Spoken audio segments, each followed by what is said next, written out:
Ladies and gentlemen, it is time for the main event. The game that we've all been waiting for. Now, this one itself, it really needs no introduction, so let's just get straight to what we have to show you. And roll the goddamn teaser.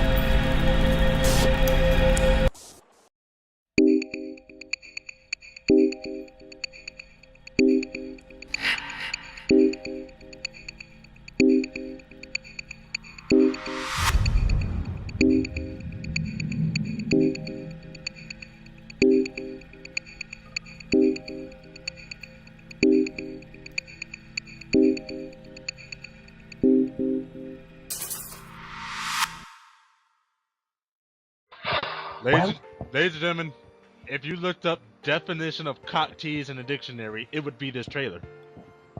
What a disappointment. I gotta say, for the last trailer we have to show, this is probably by far the most disappointing one. It's the most disappointing, but at the same time, it was the one everyone was looking forward to. I mean, it's Persona 5. You don't get more hyper than that, but the problem is they literally showed us so little. I feel it's to draw a lot of anticipation and to draw a lot of kind of thinking about the whole game itself. Because that one actually does grip me, even as a new kind of person to the series again. But, you know, there's lots of red, so that symbolises danger. There's lots of symbolism, which makes you just think more and more.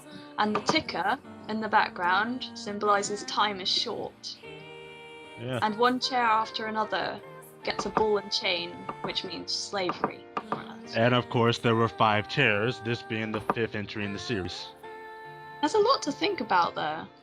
As well as the text saying, you are slave, want emancipation, basically meaning want to be set free. Now, can I start us off if you don't mind?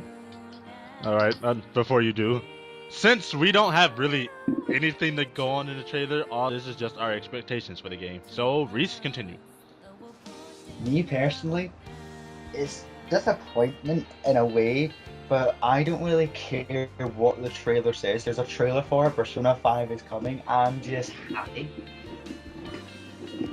But I will say this, because it's slavery, it's probably going to be a big thing. And considering emancipation is something to do with politics as well, I'm guessing it's going to take you on quite a grand scale, I'm guessing. And obviously, it's a very quiet trailer. Nothing was happening with the music. The chairs represent something. The ball and chains represent something. A lot of symbolism. But they're giving you so little, so you can imagine so much with the game, as Peter's trying to explain. Like having little to give means more exploration to think about, which really is quite a good way of getting a lot of hype on a game. And if they're going to keep doing this and give you little and little as possible to make the game seem even more of a surprise and grander, I think it's a bold move, but if done well, it can be a perfect move. And as well as it being the 5th, this is the one that everyone's been waiting for. You know, Persona 5, we've had Persona 4 for years now. Where's the next installment? We've been getting all these little... It's like Kingdom Hearts and Final Fantasy. We've been waiting for Kingdom Hearts 3, we've been waiting for Versus 13, they've given us that, and now we feel great. They're doing the same thing with Persona 5 now, aren't they? And I think the game is probably... I don't have a lot to say considering there isn't a lot of stuff given to us at the time, but when we do, I think this might be probably one of the best ones in the series. Alright, I feel the thing with the ball and chain is continuing the trend, because in previous Persona games they've had scenarios of someone being trapped. As you know, like Tartarus and the Midnight Channel. I feel the ball and chains here in the chairs represent a coming similarity. Because the Persona series has always been about being trapped within yourself or something like that.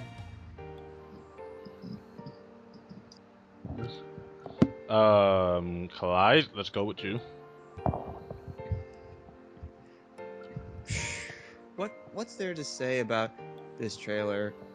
Honestly, I agree with Reese. I'm thinking that they're just doing this because they're saying yes, this game is in development and people are getting what they want, but they're just being very subtle with it, and that's pretty cool. It's a bold move, and I hope that it succeeds for them. And like what some of you've been saying, it's kind of symbolic. And what I'm getting off of this is that I'm assuming the story might involve some sort of imprisonment with your character. Maybe he's like literally being held against his will, or maybe he's having some sort of internal struggle in which he can't set himself free. There's so much that could be of this game. Like, we don't even know what the story is. We don't even know what the characters look like. Well, except for that leaked footage, that leaked picture, but that could be something different. There's just so much what, who, what, when, where, why. It's just very mind-boggling, to say the least. I have high expectations for this game. I cannot wait to see more of this game and see if it actually meets up to what I'm thinking will probably be the best Persona game. Okay. And Peach, you have anything to add to your point from earlier? Well, even with the text that comes up throughout, like in the middle, towards the end, they didn't have any backgrounds. It was just black and white. And that could just represent, like, seriousness, like, compared to other trailers you've probably seen from, like, I don't know, Persona 4 anime or something like that. They'd have, like, trailers that were really bright, colourful. I can almost guarantee you there will probably be some non-serious scenes in here. I'm looking at you, tent scene from Persona 4. But continue. Otherwise, I'd say the HD graphics used on the chairs and the chains alone, it kind of questions what we're left to expect on the final product. You know, maybe there's more detail into the graphics than before. And if I can just say this to you, if you start it that way, but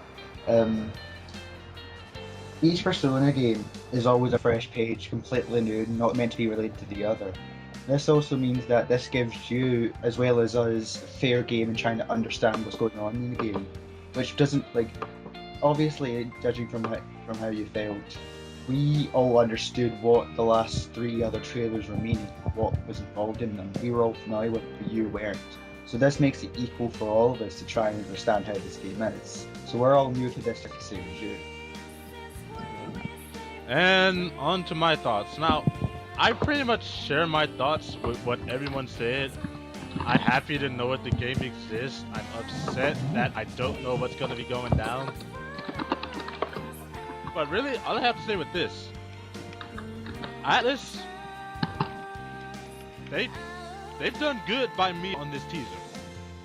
Atlas is the only company I know who can literally just give you a blank slate like this and let you fill it in.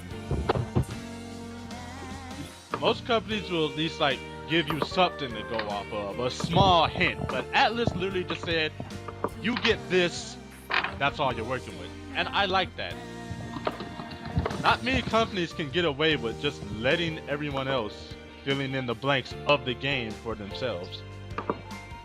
Now, that aside, going to something recent, obviously this is probably just going to be a blank slate of a game like every other one, but you see, this is my mindset. We've been with Persona 4 for so many years now. We've had spin-offs, we've had other games, some that are coming out next year, and obviously one of the most popular games that involved Persona 4 was Persona 4 Arena, which brought in the concept of Persona 4 and Persona 3 into one game. So I'm just thinking, what if this game is an entirely new story, but this story somehow ties up everything that happened in the other games?